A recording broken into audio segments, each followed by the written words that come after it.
নমস্কার বন্ধুরা, শুভ দুপুর, ভেরি গুড আফটারনুন। সবাইকে দুপুরের অনেক শুভেচ্ছা।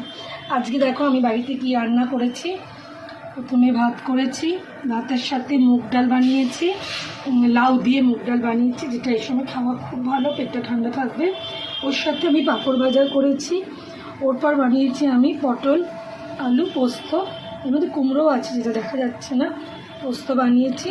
ওর পর বানিয়েছি কাতলা মাছের ঝাল মতন, পাতলা করে তেল ঝাল মতন, আর আমের টক, যেটা না হলে এই সময় ভালো লাগে না, একটু গরমে আমের টক হলে ভালো লাগে। এটা ঠিক টক না, এটা চাটনি, বুঝলে।